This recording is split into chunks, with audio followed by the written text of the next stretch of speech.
নমস্কার বন্ধুরা, নতুন একটি ব্লগে তোমাদের স্বাগত। আজকে ব্লগটি আমরা চলে গিয়েছিলাম নিউ মার্কেটে, একটা নতুন সিনেমা হল।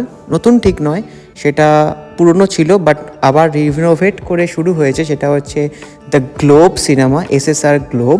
তো নিউ মার্কেটে তোমরা অবশ্যই এরপর ট্রাই করো সেখানে যাওয়া। সেখানে চলে গিয়েছিলাম পুষ্পা 2 দেখতে। 5th ডিসেম্বরে রিলিজ হলেও আমরা একটু রিভিউ দেখেই যাওয়ার চেষ্টা করেছি। তো ফার্স্ট টাইম আমরা এই দ্য SSR গ্লোব সিনেমা হলে যাচ্ছি। তো গুগল ম্যাপে আমাদের একমাত্র সহায়ক, যেটা দেখে ধীরে ধীরে এগিয়ে গেলাম। ফার্স্টে পড়লো বাজার কলকাতা, তার পাশেই দ্য গ্লোব শপিং সেন্টার। এটা one kind of shopping mall. সেখানে ঢুকেই থার্ড ফ্লোর, সেকেন্ড ফ্লোরে হচ্ছে বক্স অফিস। সেখানে টিকিট কেটে নিয়ে থার্ড ফ্লোরেই চলে যেতে হবে সিনেমা। এখানেই দ্য বক্স অফিস, সেখানে আমি টিকিট করে নিলাম। অনলাইনে করিনি, কারণ এখানে ফাঁকাই ছিল। তবে ভবিষ্যতে হয়তো ধীরে ধীরে ভরে যাবে, এতটা ফাঁকা হয়তো এখানে থাকবে না। আর খুব সুসজ্জিত একটা PVR বা আইনক্সের মতোই সেই ফিল আমরা পেলাম। 180 রুপিস এক্সিকিউটিভ টিকিট, দুজনের জন্য 360 রুপিসের টিকিট কেটে আমরা প্রবেশ করছি হল 2তে।